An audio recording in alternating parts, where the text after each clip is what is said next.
What was that? Where's that voice?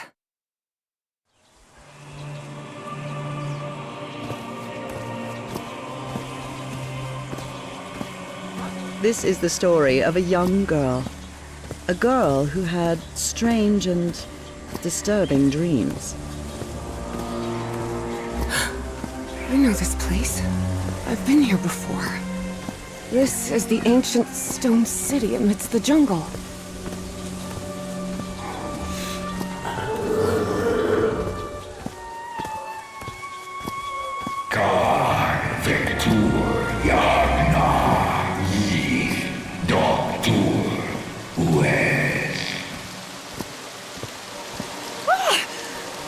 Oh, sweet Jesus.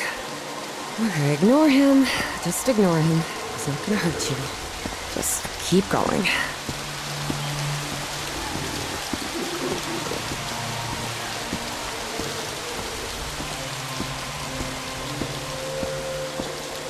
This constellation. Where am I? This is not the Earth.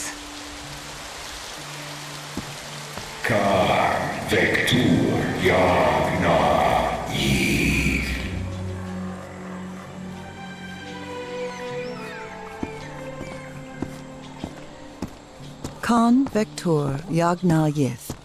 In other words, find a statuette and save my race.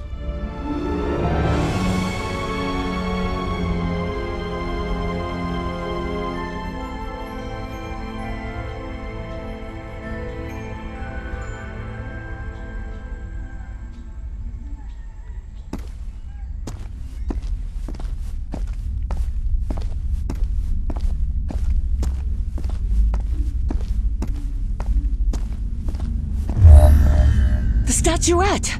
Here it is. Finally! I have to get it, I have to...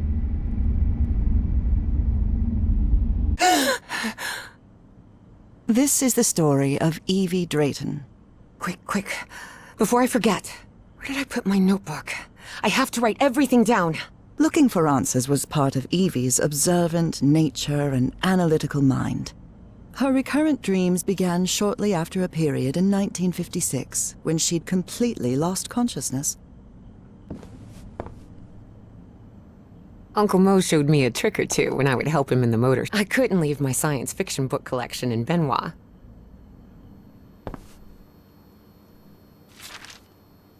Julian, Beatrice...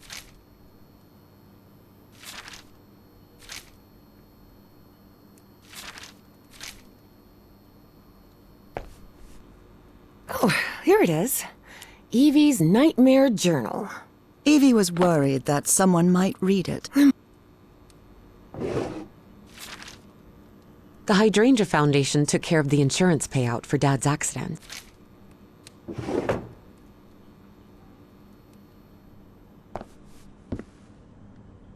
Rhythm and blues is definitely my kind of... No, I have to write down what I saw in my dream before leaving my room.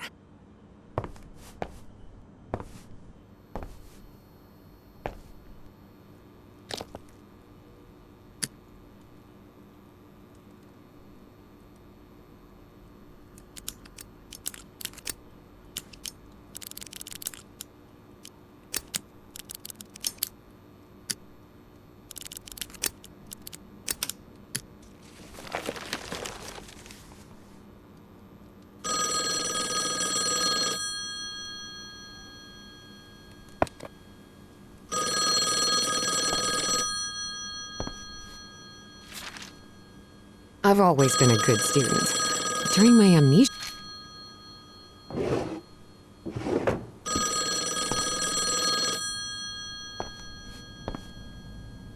Thank goodness. Still have a couple hours until thermodynamics class starts. Spitsbergen Island and Svalbard. Apparently I researched this area of the Arctic...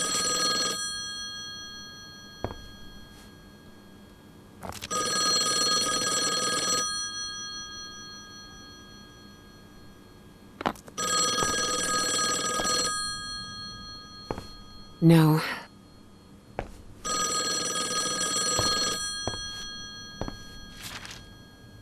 I was lucky to be accepted at Miskatonic. It was one of the first universities in Massachusetts to admit non-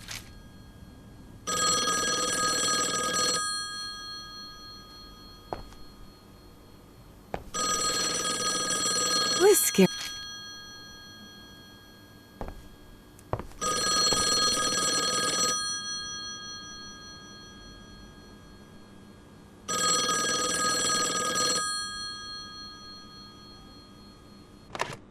Yes, Is this... are you Evangeline Drayton? that's right. Who am I talking to? I am the Dean of Archaeology at Miskatonic University. I believe you wanted to ask me some questions, right? Yes. Yes, of course. It's a pleasure to finally meet you, Professor Meet Evan. me today at 6 p.m. at 5 Prospect Road, outside of Boston. Boston? That's almost a 2-hour train ride from Arkham. I thought Do you want to talk or not? Yes, of course. I'll be there. 6 p.m., Prospect Road. See you in a couple of hours, Professor. All right, I should get ready. There's a lot of information here about my... Before leaving, Evie asked herself if she had finished gathering all the information in her room. All right, I think I've gathered what I need. As odd as it seemed to Evie that the Dean didn't meet her at the university, her need to know was stronger than her doubts. She was determined to attend the meeting. There, she would come across another protagonist in this story.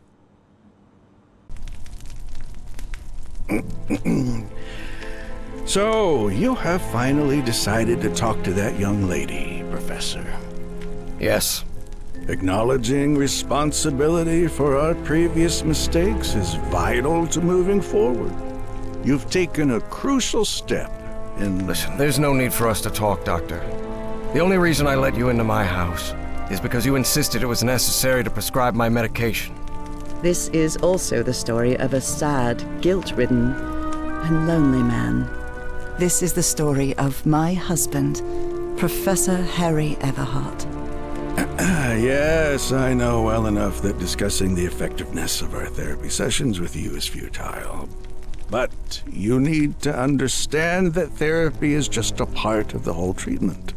Without it, I can't go and... Ask whatever you deem necessary and let's get this over with as soon as possible. Fine. What about your position as dean at Miskatonic University? We talked some time ago about your relationship with work. It was somewhat obsessive. I didn't say that. You did. Well, you told me you practically lived secluded in this very home, and the only thing that drove you to leave it was your job obligations. So, how would you define that? I do what they pay me for. Teaching, student assessment, and certain logistical duties fall within my responsibilities. Cheering at the Miskatonic Mariners football games does not. And are you happy with that? With your life now? What kind of question is that? Well, I'm asking it because it sounds like you're subjecting yourself to a kind of self-punishment. I am not. Next question. There's another topic you've never wanted to delve into, Professor. Would you now be open to... You're going to do it anyway, so go ahead. Okay. What happened to your wife, Professor?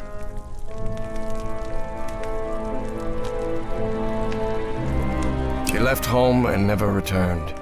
Harry hated giving details about my absence, for lack of a better word. Especially if those details meant talking about a certain expedition. I see. And how do you feel about that? What's my wife got to do with all this? You see, the reason I'm asking, Professor, is because when we began therapy, you mentioned visions. Some sort of oily shadows casting themselves on the wall. You mentioned those visions began shortly after whatever happened to your wife. So, tell me, do you still see those shadows, Professor?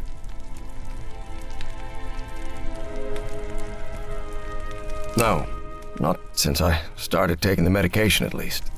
Harry had tried everything, and none of it worked. Not even the medication that helped him sleep could take away those oily shadows. But he kept it to himself. Listen, there is something different I want to try in today's session. I believe hypnotherapy might... Don't even think about it. Hypnotism is a scam. Professor, with all due respect, I believe you're mistaking mesmerism with hypnotism. Even so, if you want me to prescribe the... You won't give me my medication unless I submit to your quack experiment, is that it? I'm deeply sorry you see it that way, Professor. But I need you to trust me in this. Then go ahead. Wave a pocket watch in my face if that's what you need to do. There's no need for pocket watches, Professor. The sound of a metronome will be more than enough. I need you to relax and free your mind. And think of something pleasant. A fond memory, if you will. Something that took place here, in the Everhart Manor. A fond memory? In this place? It wasn't easy for Harry to find a fond memory in the same manor where he had spent an extremely unhappy childhood. Maybe. Maybe. December 1930. The last Christmas my wife and I ever spent at Everhart Manor. She insisted on coming, despite my parents never approving of our marriage. But that was the kind of person she was. Interesting. Tell me more about it, Professor Everhart. Every time I gave her a present, I prepared a little scavenger hunt. She loved it. She loved solving my stupid riddles. As you may have noticed, this story has more than one protagonist. And though I am not one of them, I believe I, Nora Everhart, play a crucial part in it. Can I open my eyes now, Harry? Not yet. We're almost there. Let me open the door and... Now, open your eyes. Look what you've prepared. It's another one of your scavenger hunts, huh? Of course, old pal. Now, if you want your present, you'll have to earn it. Can I use my journal to write down clues? Well, technically that's against the rules, but I'll turn a blind eye this time. You're so kind.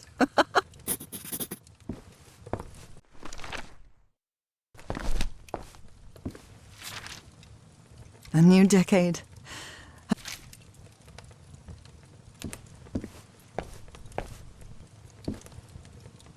Tell me you didn't vandalize a piano just for a scavenger hunt, old pal.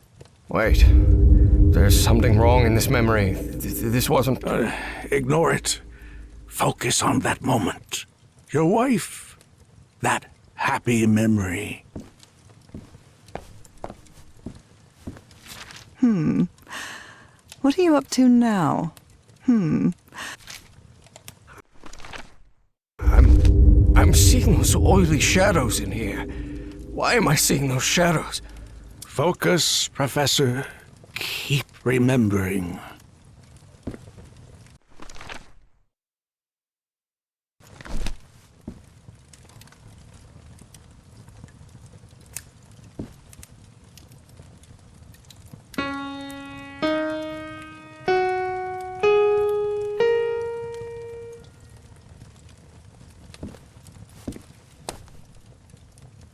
Do you remember when we slow danced to Dear Old Pal of Mine at Maddie's house? Oh, look at your... This darkness. Everhart Manor. But my house is not... Professor, don't drift off. Keep going.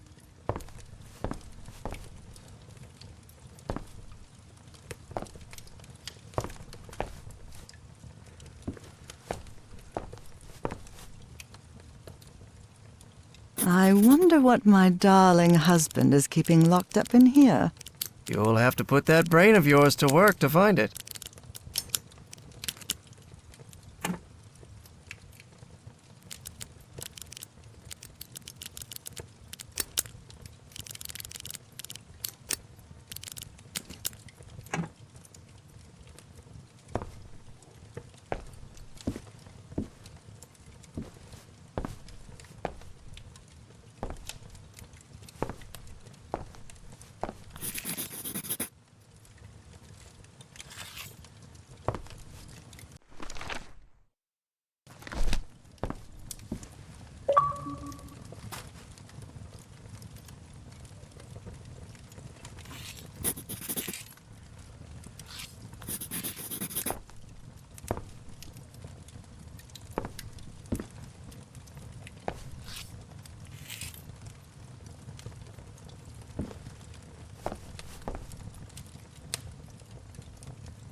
can't believe it! It's that statuette! And it even has a black ooze orb. Just what I wanted for Christmas. No. Wait. What do you mean a statuette? Don't touch it, Nora! Keep going, Professor. It's important. Where is the statuette now? You're no psychiatrist. Who are you? I'm not going to ask you again, Professor Everhart.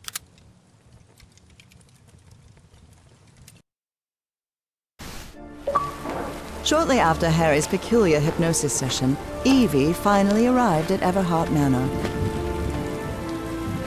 Prospect Road 5. Here it is. Professor Everhart. It's me, Evangeline. Wait. What is going on here? Professor? Is everything all right? Most people would have turned away and left, but not Evangeline Drayton. She had been waiting for months to talk with the professor. No way was she letting it slip away. So, she decided to climb over the walls of the Everhart Manor.